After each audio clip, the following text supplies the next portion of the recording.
Kita langsung firman Tuhan, Bapak Ibu Saudara, pagi hari ini saya sampaikan lanjutan daripada My Journey yang kita belajar dari seorang yang hebat yang bernama Yusuf. Iya.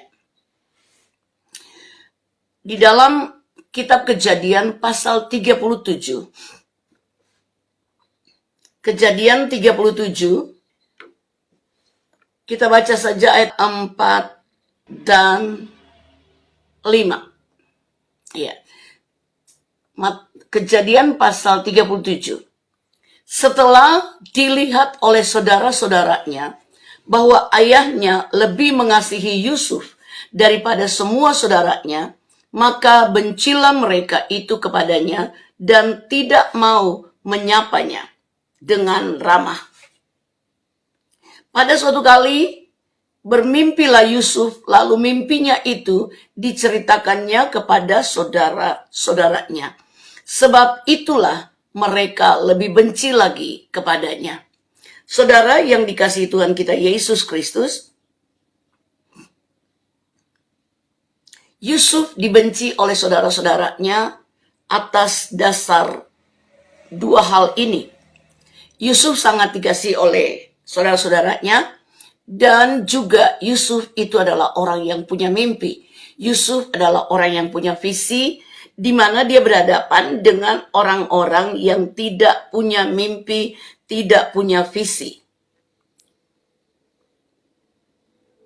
Saudaraku yang dikasihi Tuhan Yesus Kristus, orang yang tidak punya visi itu akan sulit untuk bisa mendengarkan visi daripada orang-orang yang bervisi. Kenapa? Karena mereka tidak punya pandangan yang jauh ke depan.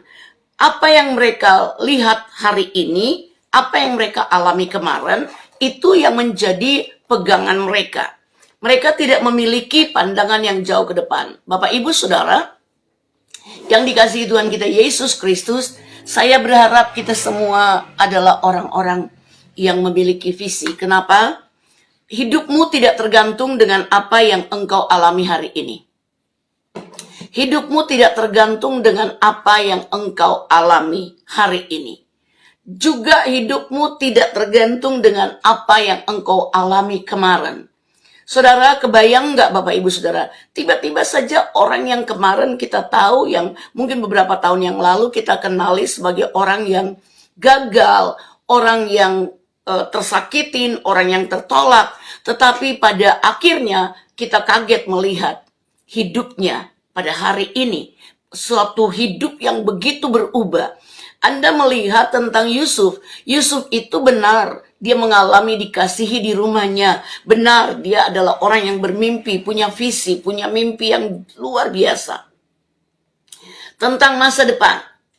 Tentang hal yang akan terjadi di waktu yang akan datang. Yusuf tidak memikirkan apa yang terjadi padanya hari ini. Bukannya apa yang terjadi hari ini itu tidak penting, saudara. Tetapi apa yang terjadi hari ini tidak cukup untuk membuktikan kita yang ada di depan. Tolong dituliskan Bapak Ibu Saudara, apa yang terjadi pada saudara pada hari ini tidak cukup bukti untuk menentukan apa yang akan terjadi pada hidup kita di masa yang akan datang. Amin, puji Tuhan. Apalagi apa yang terjadi pada saudara kemarin. Apa yang terjadi pada saudara di waktu yang lalu bukanlah bukti nyata apa yang akan terjadi pada saudara di masa yang akan datang.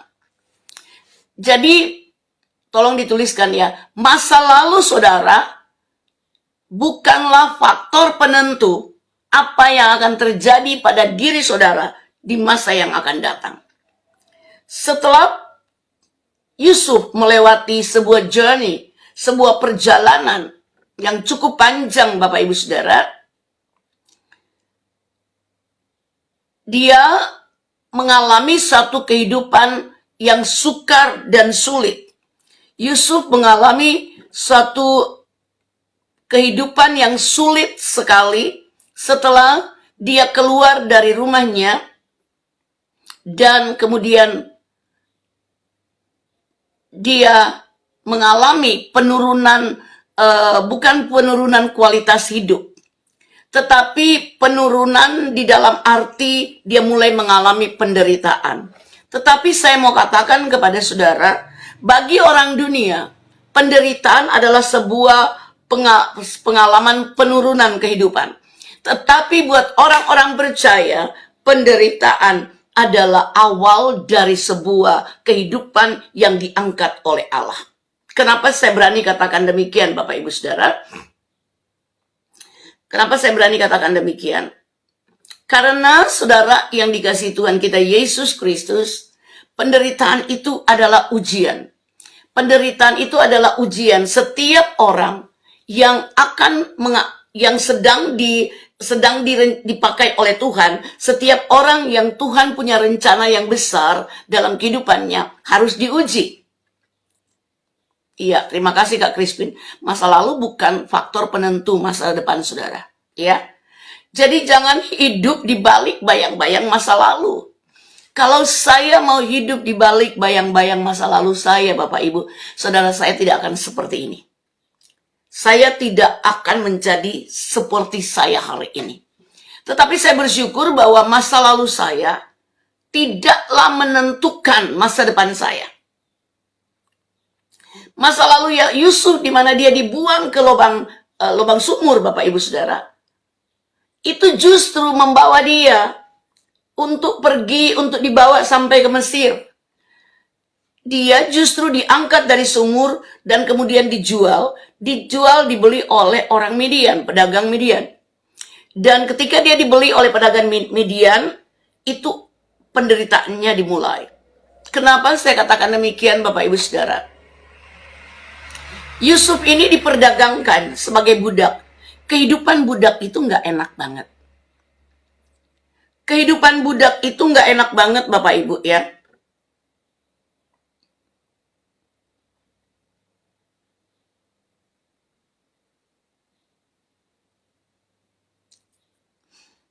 Saudaraku yang terkasih dalam Tuhan kita Yesus Kristus, budak ini dijual.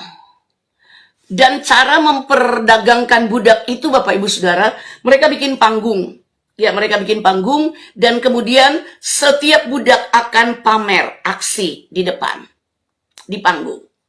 Dan kalau budak itu menarik, tentunya mungkin budak itu berotot. Lah, Yusuf ini kan anak manis, Bapak Ibu ya. Yusuf ini anak manis. Yusuf ini nggak punya bicep, apalagi tricep, Bapak Ibu. Nggak punya. Yusuf ini bukan orang pekerja. Dalam arti, bukan orang yang bekerja seperti kakak-kakaknya di ladang. Yusuf itu diam di rumah. Membantu orang tuanya di rumah. Ya. Dia bukan orang yang ada di ladang, pekerja kasar, bukan. Jadi saya berpikir bahwa Yusuf ini bukan orang yang memiliki otot yang kekar. Tetapi Yusuf ini rajin. Ketika disuruh oleh ayahnya pergi ke ladang, membawakan makan minum buat saudara-saudaranya, dia pergi. Dia tidak membantah. Yusuf tidak membantah. Yusuf melakukan dengan sukacita, dengan rajin, bahkan ya dengan girang dia mungkin melompat-lompat gitu ya, menemui kakak-kakaknya ketika sudah dekat dengan kakak-kakaknya bersukacita. Kak, ini loh aku bawain makanan, Kak ini loh. Tetapi kakak-kakaknya tidak menerima dengan baik. Bapak Ibu Saudara yang dikasihi Tuhan kita Yesus Kristus. Kita tahu Bapak Ibu, kehidupan itu keras. Ya. Dan Yusuf mulai hari itu, ketika dia tinggalkan ayahnya, itu kali terakhir dia jumpa ayahnya selama di negeri mereka, Bapak Ibu Saudara. Dan kemudian dia harus mengalami keadaan yang sangat-sangat mengerikan lah buat saya. Dimasukkan ke sumur itu bukan sesuatu yang enak. Lalu dijual ke orang yang nggak dikenal dan harus pamer Mereka itu budak kan, jadi nggak punya kemerdekaan, nggak punya hak bagi dirinya. Jadi hidup mereka sangat ditentukan oleh majikan mereka. Oke, perhatikan di sini ya Bapak Ibu. Seorang budak hidupnya adalah sangat ditentukan oleh majikan mereka. Tetapi Bapak Ibu, di atas majikan mereka ada Allah yang maha kuasa yang mengatur kehidupan manusia yang mau taat kepadanya. Yusuf ini taat Bapak Ibu. Yusuf nih orang yang taat, jadi dimasukkan sumur, ya udah masuk aja gitu ya. Tapi karena Yusuf punya mimpi, tolong dicatat tadi malam saya tidak sampaikan ini. Karena Yusuf punya mimpi, maka Yusuf dijaga oleh mimpinya. Dalam arti begini, visi itu membuat Allah harus memelihara orang yang bervisi, memelihara visinya supaya tidak lenyap. Visi seseorang harus goal, ya. Dan Yusuf ini disemangati oleh visinya. Yusuf bermimpi bahwa satu saat bahwa berkas-berkas saudara-saudaranya itu 11 orang itu. 11 orang saudaranya itu akan sujud kepadanya. Tapi Yusuf mulai ketika di sumur, mungkin dia berkata, Tuhan, masakan bagaimana kakak-kakakku akan sujud di hadapanku kalau aku di dalam sumur? Tetapi Yusuf kembali menguatkan hatinya seperti Daud menguatkan hatinya ketika keluarganya ditawan, istri-istrinya, anak-anaknya ditawan oleh musuh, Bapak Ibu Saudara. Daud menguatkan hatinya. Dan saya percaya Daud orang yang bervisi. Karena dari keturunan Daud akan lahir juru selamat.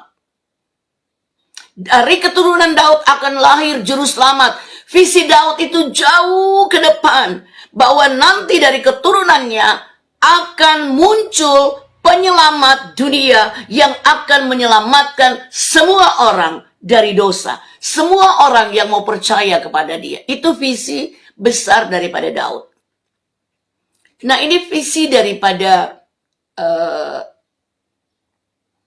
Yusuf, Bapak Ibu Saudara, adalah dia akan menjadi penyelamat Israel. Dalam arti yang akan memelihara kaum Israel. Yang akan memberi makan kaum Israel ketika kaum Israel, keturunan Israel itu ada di dalam kelaparan. Wow, keren.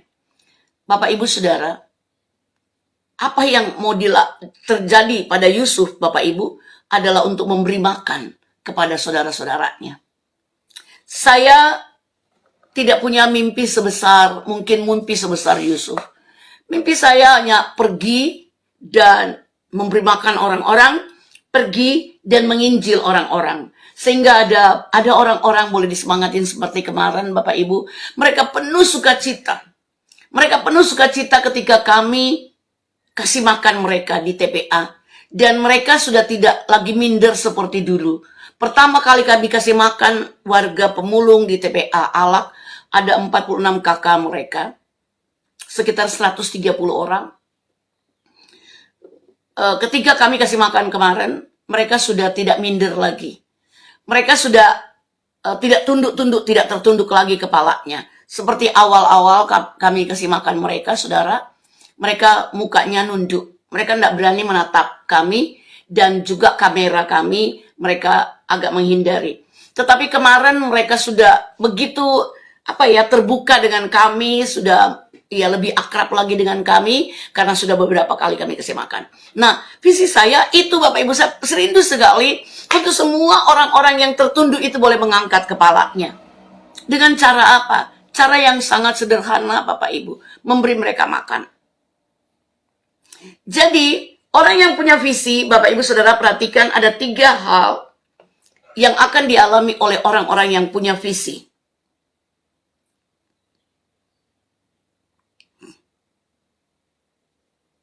Ada 3 hal yang akan dialami oleh orang-orang yang punya visi, Bapak Ibu. Yang pertama, Allah akan menyertai orang-orang yang punya visi.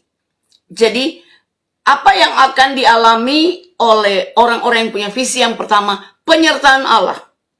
Yang kedua, pengangkatan Allah. Allah akan mengangkat orang-orang yang punya visi. Sekalipun dari dalam sumur. Sekalipun sebagai budak. Saudara, budak diangkat berarti dia akan jadi pemimpin. Seorang budak jika diangkat oleh Allah, maka dia akan menjadi seorang pemimpin. Wow, luar biasa loh Bapak Ibu. Saudara yang dikasihi oleh Tuhan kita Yesus Kristus. Yang ketiga Bapak Ibu, orang yang punya visi adalah orang yang akan dibiayai visinya oleh Allah. Jika Anda punya visi, maka visimu akan diprovisi. Visimu akan dibiayai oleh Allah. Keren, amin. 3 hal tolong dituliskan, boleh dituliskan Bapak Ibu. Crispin, boleh Kak Crispin boleh tuliskan. Waduh, puji Tuhan. Shalom Kak Ika, apa kabar? Ibu Ika Yusuf, sudah sembuh? Maaf, mohon maaf, kami nggak sempat kunjungan. Saya super sibuk, jujur sibuk sekali dan hampir tidak punya waktu bahkan untuk diri saya sendiri nih Kak Ika ya. Mohon maaf nggak sempat kunjungi. Tetapi ketika kami kemarin ngasih makan orang di TPA, kami lewat di depan rumahnya Kak Ika, tapi rumah makannya tulis ditutup rumah makannya. Sudah sehat ya Kak Ika, kami cuma bisa doa dari jauh. Tuhan Yesus memberkati, puji Tuhan, haleluya. Oke Bapak Ibu Saudara, 3 hal yang akan dialami oleh orang yang punya visi. Yang pertama, penyertaan Allah. Maina, terima kasih. Yang kedua, pengangkatan Allah. Allah akan mengangkat orang yang bervisi. Dan yang ketiga, visi Anda akan diprovisi, akan dibiayai. Allah akan membiayai visi Anda. Luar biasa Bapak Ibu. Provisi adalah penyediaan Allah yang supranatural. Tolong dituliskan. Provisi adalah penyediaan Allah yang supranatural. Jadi judul kecil khotbah saya pagi ini adalah jika kita punya visi, Allah akan membiayai visi kita. Jadi visi akan dibiayai oleh Allah. Tolong dituliskan. Visi akan diprovisi atau dibiayai oleh Allah. Iya. Saudaraku yang dikasihi Tuhan kita Yesus Kristus, yang saya sudah saksikan tadi malam ketika kami pergi ke Brunei Darussalam Bapak Ibu Saudara, itu luar biasa. Dan ketika kami juga pelayanan ke Afrika Timur, ke Kenya, Ethiopia, Kenya, dan Uganda, ada 3 negara di Afrika Timur yang kami datangi. Juga Allah membiayai kami. Saya tidak kenal mereka yang mengundang untuk saya memimpin di konferensi wanita mereka dan KKR, Bapak Ibu Saudara, 4 malam KKR di konferensi wanita.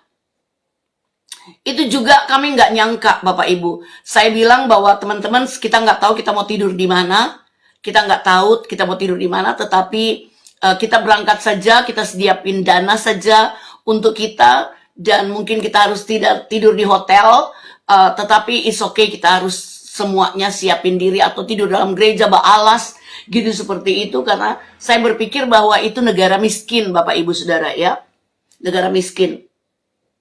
Tetapi justru yang terjadi adalah semua disediakan buat kami, bahkan kami dikasih hotel besar, hotelnya cukup mewah, cukup megah Bapak Ibu Saudara ya, dan kami dapat 1 orang 1 kamar, kami 8 orang dikasih 1 orang 1 kamar.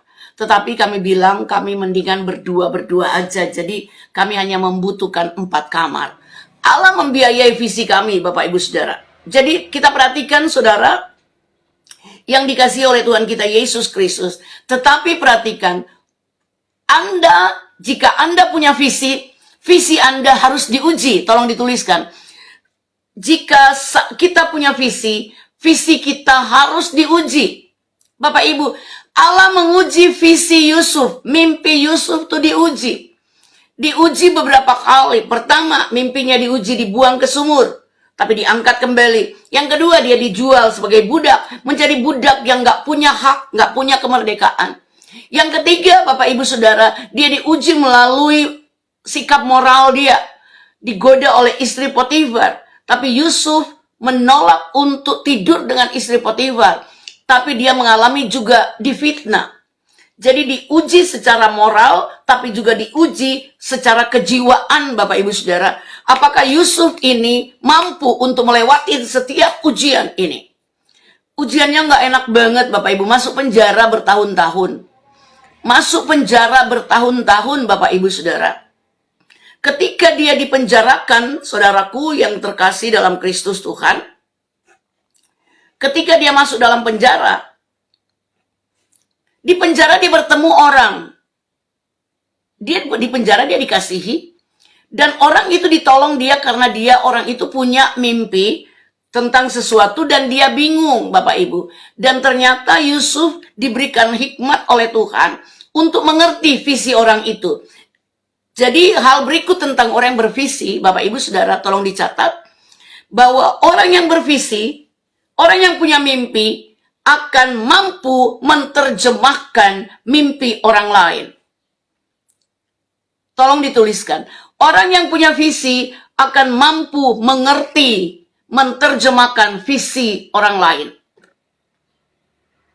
Jadi orang yang punya visi bergaulah dengan orang lain yang sesama orang punya visi. Masuklah dalam komunitas orang yang sama-sama punya visi. Katakan amin, Bapak Ibu.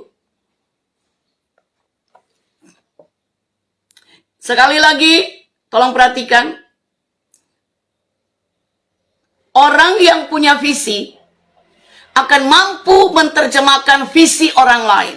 Sebab itu, orang yang punya visi, saya sangat berharap bergaul dengan orang-orang sesama orang yang punya visi.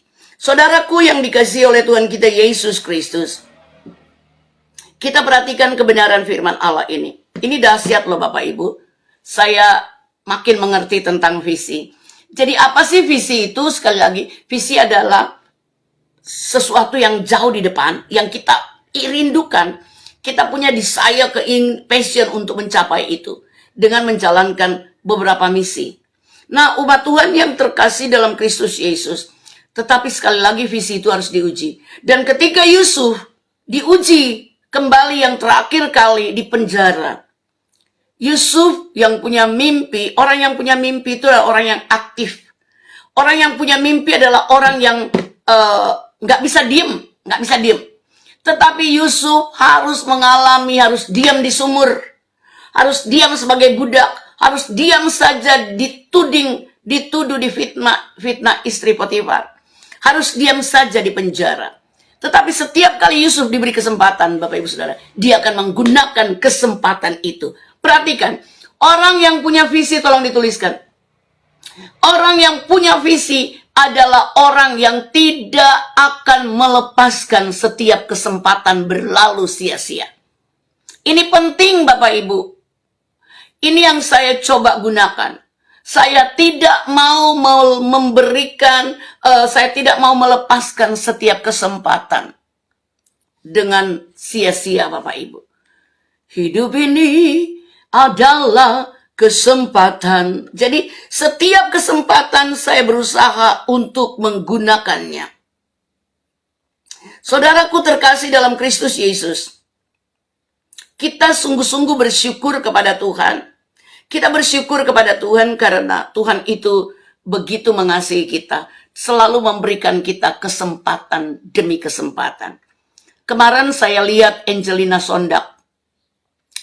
Saya sedikit kurang setuju sih, tetapi dia berkata begini, terima kasih bahwa saya masih diberikan kesempatan kedua. Ya, dia bilang terima kasih bahwa kebebasan dia adalah kesempatan kedua bagi dia.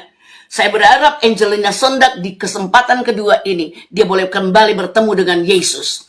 Saya berharap Angelina Sondak kembali menemukan Yesus ketika diberi kesempatan kedua. Jadi Allah kita adalah Allah yang selalu memberikan kepada kita kesempatan demi kesempatan. Saudaraku terkasih dalam Kristus Yesus. Jika kita masih hidup, perhatikan, tolong dituliskan. Jika kita masih hidup, berarti kita masih diberi kesempatan oleh Allah. gunakan itu. Gunakan setiap kesempatan yang Allah berikan kepada kita. Gunakan dengan baik setiap kesempatan yang Allah berikan kepada kita. Saudaraku yang dikasihi Tuhan kita Yesus Kristus.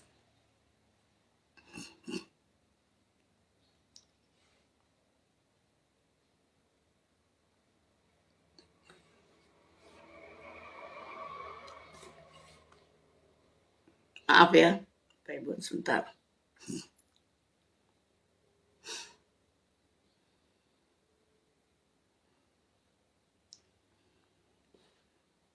Ya.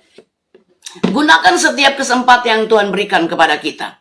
Saudara yang dikasihi Tuhan Yesus Kristus, perhatikan. Yusuf itu harus diuji.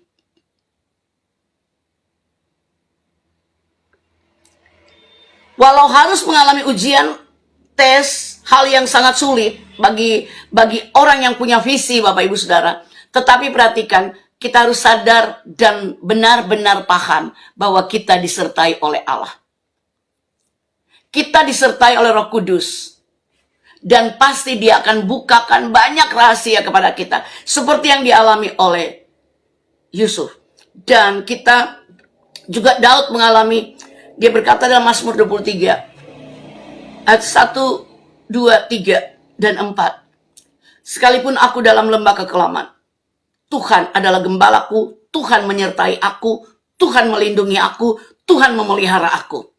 Itu yang saya percaya selalu dideklarasikan atau diucapkan dalam hati daripada Yusuf ketika dia mengalami ujian demi ujian, saudara.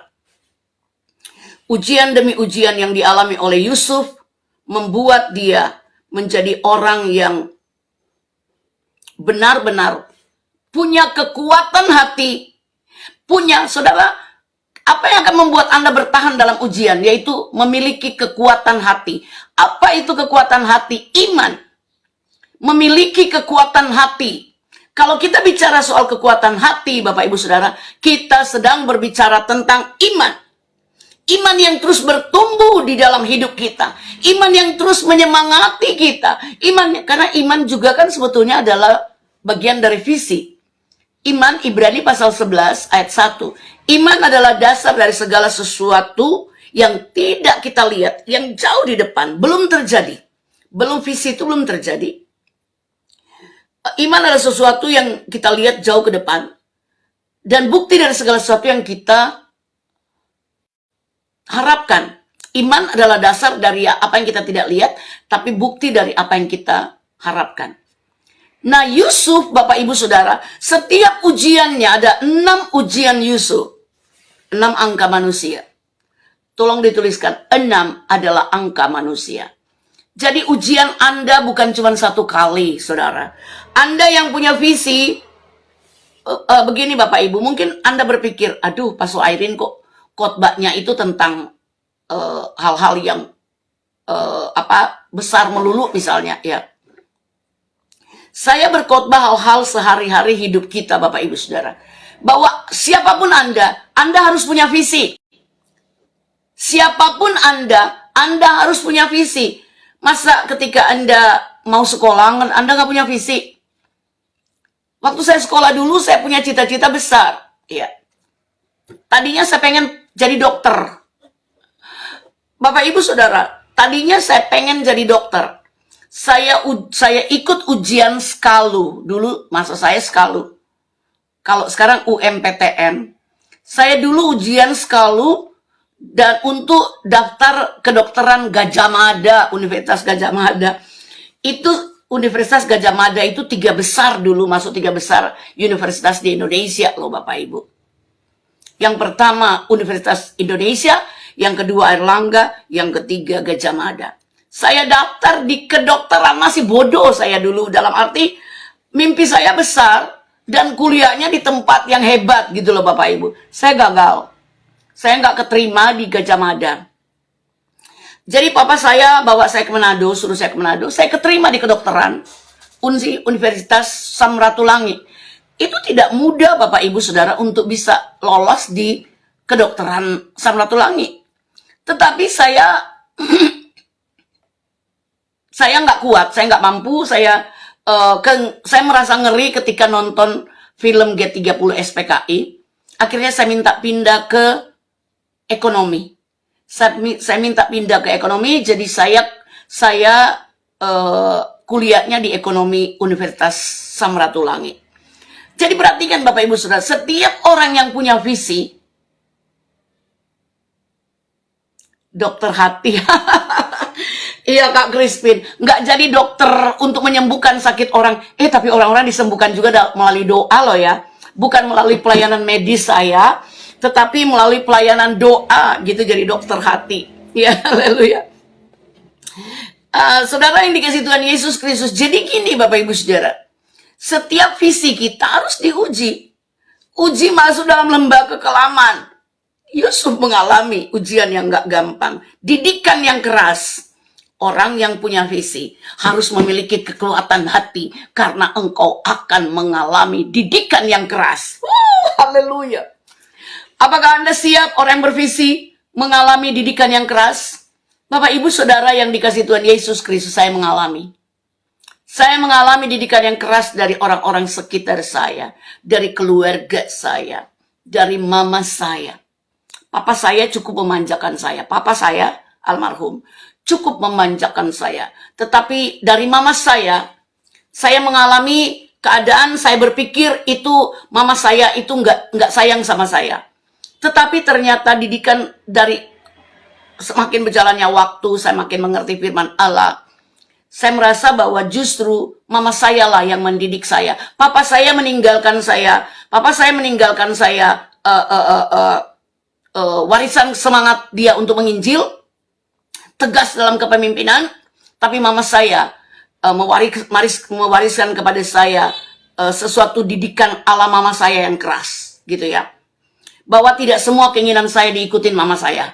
Kalau papa saya, rata-rata semua keinginan saya diikutin papa saya, tetapi tidak dengan mama saya. Dan kemudian saya mulai berjalannya waktu bahwa ternyata mama saya lah yang Tuhan pakai untuk mendidik saya dengan keras. Walaupun saya merasa bahwa saya tidak disayang mama saya, seperti itu dulu. Tapi kemudian saya belajar firman Tuhan. Oh ternyata inilah orang yang Tuhan pakai untuk mendidik saya dengan keras, sehingga saya bisa jadi seperti ini. Orang yang mandiri. Saya akhirnya menjadi orang yang tidak bergantung sama manusia. Sama sekali Bapak Ibu. Sorry to say. Saya tidak bergantung dari manusia siapapun. Saya mau sendiri aja dalam melayani Tuhan. Saya tetap jalan. Saya sendiri saja. Cuman saya sendiri yang terus eksis dalam pelayanan. Saya jalan. Mau ada orang yang membantu saya, mau tidak, saya jalan. Tapi saya bersyukur selalu Tuhan sediakan orang-orang di sekeliling saya untuk menjalankan visi ini. Bapak Ibu Saudara, Wahyu pasal 3 ayat 19. Wahyu pasal 3 ayat 19.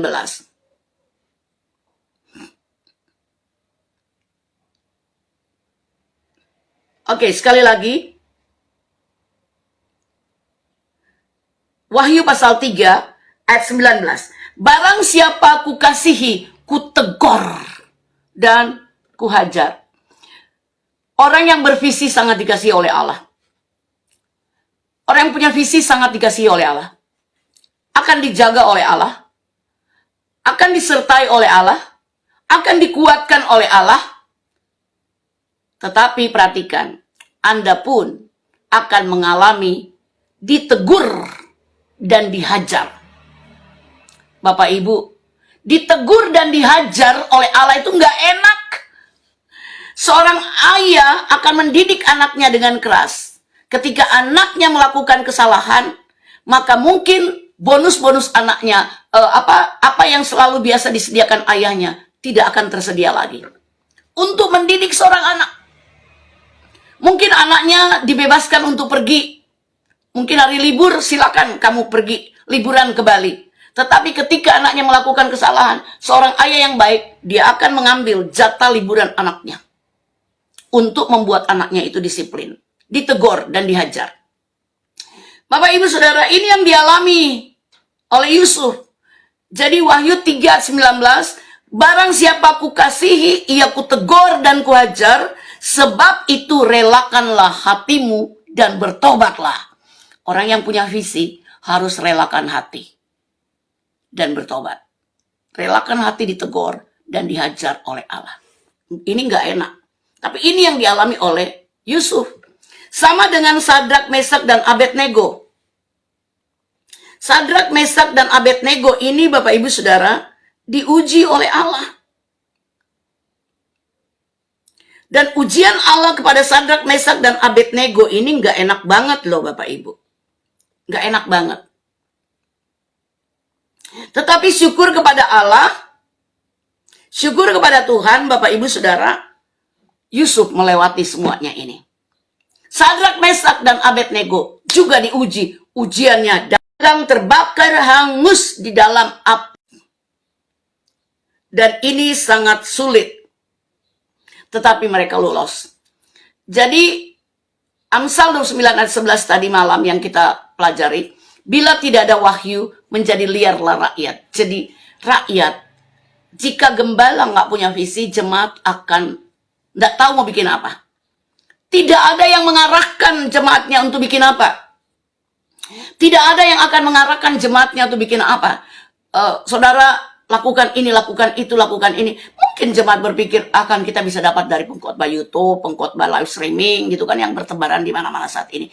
Tetapi Bapak Ibu Saudara, tidak semua pengkhotbah YouTube, perhatikan, tidak semua pengkhotbah YouTube mendoakan jemaat YouTube-nya.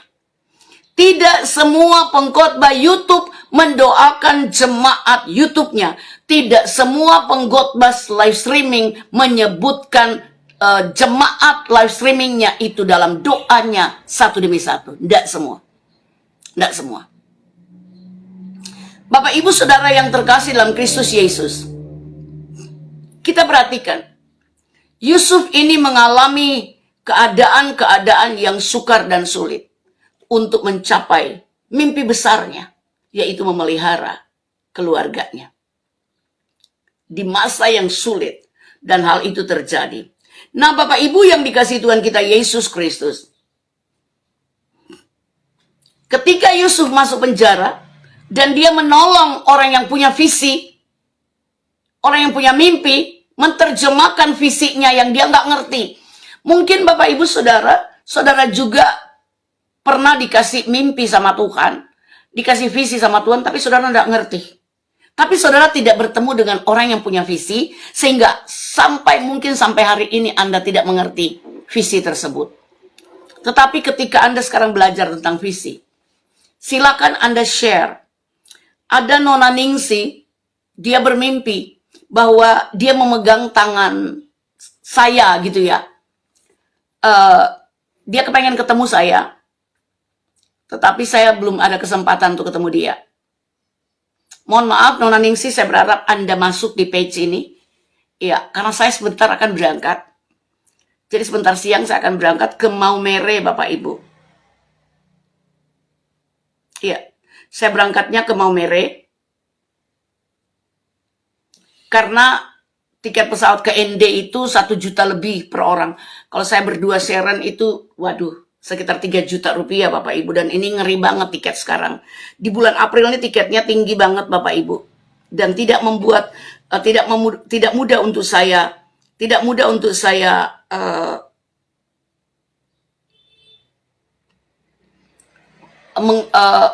menggunakan jasa pesawat dengan tiket yang tinggi seperti ini. Nah saudara yang dikasihi Tuhan kita Yesus Kristus, visi, mimpi, dan rencana Allah dalam hidup manusia saat tadi malam kita sudah lihat, tolong dimunculkan lagi Yeremia 29 ayat 11. Yeremia 29 ayat 11.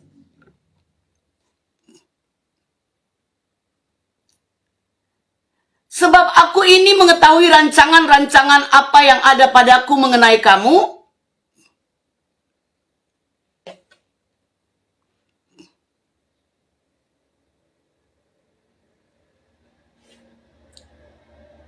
Bukan rancangan kecelakaan,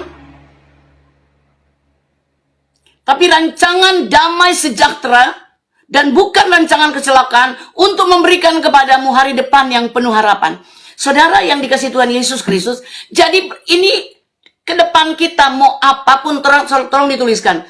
Mau bagaimanapun keadaan Anda hari ini, mau sesulit apapun keadaan Anda hari ini, tapi masa depan Anda adalah masa depan yang penuh dengan harapan. Katakan ini setiap hari. Masa depan saya adalah masa depan yang penuh harapan. Masa depan saya adalah masa depan yang gemilang. Anda mungkin lihat anak-anak Anda, kesian mereka seperti anak-anak yang gak punya harapan. Tapi Anda harus percaya, rancangan Allah buat anak-anakmu juga adalah rancangan masa depan yang penuh harapan. Bukanlah rancangan kecelakaan. Bukan. Ini visi besar Tuhan. Kenapa sampai Tuhan punya visi besar ini? Karena dia lihat manusia pada waktu itu. Manusia yang sudah penuh dengan dosa.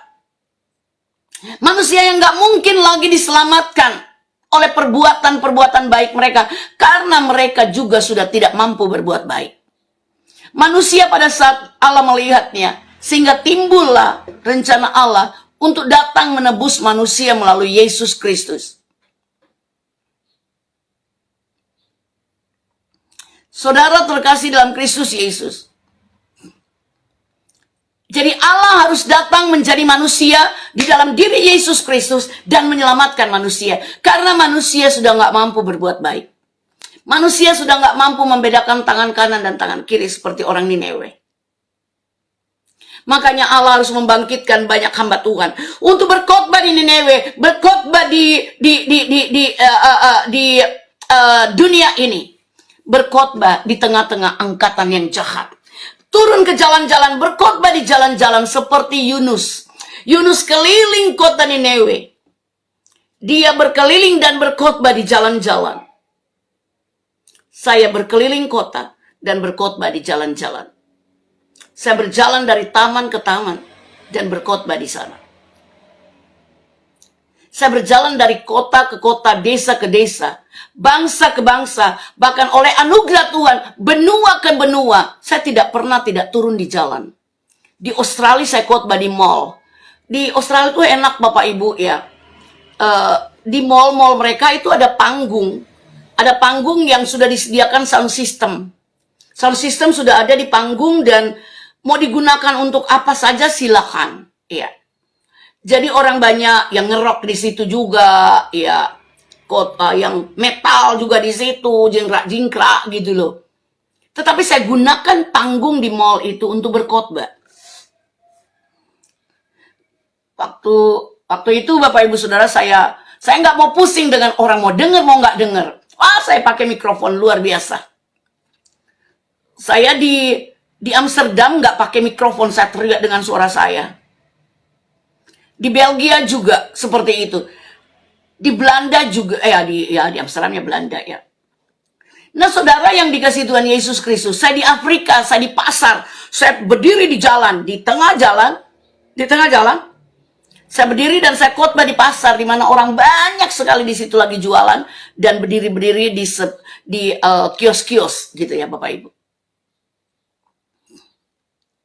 Nah saudara yang dikasih Tuhan kita Yesus Kristus, Tuhan kasih saya visi bangsa-bangsa. Tadinya saya nggak mau vaksin, Tetapi ternyata kalau nggak vaksin, Anda nggak bisa terbang. Anda nggak bisa keluar kotamu kalau Anda tidak vaksin. Akhirnya saya vaksin. Ketika Tuhan kasih saya visi bangsa-bangsa. Mazmur 2 ayat 8. Mintalah kepadaku, maka bangsa-bangsa akan kuberikan kepadamu. Iya. Menjadi milik pusakamu. Nah saudara yang dikasih Tuhan kita Yesus Kristus. Perjalanan Yusuf sama dengan apa yang dinubuatkan oleh Jeremia pasal 29 ayat 11. Inilah the journey of Joseph. Tadi saya sudah bercerita my journey. Saya di Hong Kong, saya keliling dari mana ya? Saya di mall, saya khotbah di mall. Saya di jalan, saya khotbah di jalan. Di Ethiopia saya khotbah di pesawat, saudara. Ini orang sampai bilang, wah Bu, gimana Bu bisa khotbah di pesawat? Bisa. Tuhan izinkan travel dokumen saya hilang. Saya orang paling akhir yang kemudian naik pesawat dari Ethiopia ke Nairobi, Kenya. Saya khotbah di pesawat. Ini Kesempatan, makanya saya bilang, saya orang yang bervisi tidak akan melepas kesempatan.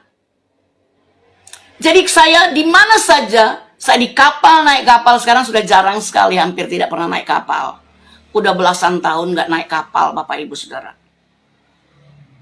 Jadi orang yang punya visi tidak akan pernah melepaskan kesempatan yang diberikan, yang ada di depan matanya. Jadi dimanapun saya pasti khotbah. Saya pasti menginjil. Saya pasti beritakan firman Tuhan. Saya di atas puncak Pulau Padar. NTT itu punya Pulau Padar, Bapak Ibu Saudara, yang sampai di atas Anda bisa melihat cantiknya pemandangan yang ada di depan Anda. Sampai di puncak ngos-ngosan saya. Puji Tuhan saya ada sinyal di sana. Saya bisa live streaming. Saya khotbah di live streaming, tetapi saya berkhotbah di hadapan orang-orang yang ada di sekeliling saya. Ada bule-bule, ada orang-orang berkerudung. Mereka dengerin. Saya yakin mereka ngerti bahasa Inggris. Saya khotbah dalam bahasa Inggris. Di atas puncak Pulau Padar. Saya ke Ambon, kok ke Ambon? Ke Palu, Bapak Ibu, waktu bawa bantuan tsunami Palu. Saya berkhotbah, live streaming, di depan banyak orang bercadar, banyak orang berkopiah. Di depan kami adalah jalan yang adalah lahan yang berjalan, yang pindah karena tsunami. Saudara yang dikasih Tuhan Yesus Kristus, Yusuf adalah orang yang punya visi yang tidak melepaskan setiap kesempatan yang ada untuk mencapai visinya. Yusuf punya kemampuan untuk menerjemahkan mimpi atau visi orang lain. Karena kemampuan berbahasa Inggrislah yang membawa saya sampai ke bangsa-bangsa. Karena kemampuan berbahasa Inggris yang saya sudah pupuk sejak kecil, masih SD, saya sudah belajar bahasa Inggris. Saya ngoceh aja bahasa Inggris, orang mau nggak ngerti, saya ngoceh. Ya. Dan kemampuan berbahasa Inggris inilah yang membawa saya keliling bangsa-bangsa, benua ke benua. Bapak Ibu Saudara yang dikasih Tuhan Yesus Kristus, ayat terakhir sebelum saya akhiri. Mungkin masih saya nanti lihat lagi apa saya akan lanjut nanti malam. Nanti malam saya sudah ada di Flores ya. Saya akhiri dengan Amsal 22 ayat 29. Amsal 22 ayat 29. Pernahkah engkau melihat orang yang cakap dalam pekerjaannya? Di hadapan raja-raja ia akan berdiri, bukan di hadapan orang-orang hina. Tuhan akan membawa orang yang punya visi menghadap para pejabat tinggi. Saya belum sempat bertemu dengan wali kota Kupang, tetapi nanti pasca nanti saya akan berusaha untuk ketemu wali kota Kupang. Dan juga saya akan berusaha bertemu dengan beberapa pengusaha makanan. Kemarin saya sudah ketemu satu orang pengusaha restoran. Dia bukan cuma pengusaha restoran, tapi dia juga punya toko besar, toko Glory namanya. Ketika saya belanja untuk memberi makan orang, saya ngomong sama kokonya. Saya bilang, Koko, saya sudah beberapa kali belanja di toko ini untuk ngasih makan orang. Saya beli ayamnya di situ. Karena situ enak kita beli ayam filet ya Bapak Ibu Saudara. Dan saya bilang saya sudah beberapa kali belanja di toko Anda. Saya mau ajak Anda nih, Anda sudah diberkati Tuhan nih. Tolong dong sama-sama kasih makan orang pemulung ya. Oh dia suka, dia mau. Terus saya bilang nanti masaknya gini-gini. Dia bilang saya punya restoran. Oke nanti restoran saya masak. Keren, haleluya keren. Jadi saudara perhatikan. Kalau engkau punya visi, visimu akan diprovisi, akan dibiayai oleh Allah. Engkau ngomong, jadi engkau akan dibawa oleh Tuhan kepada di hadapan orang-orang besar. Untuk ngomong tentang visimu. Saya sementara berhadapan dengan orang-orang kaya. Saya akan berhadapan dengan orang-orang pejabat. Untuk menyampaikan visi ini. Untuk bercerita kepada mereka.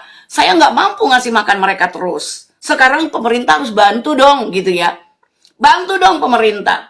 Kasih makan mereka. Kesian sekali mereka. Nah, visimu akan membawa Anda ke hadapan orang-orang besar.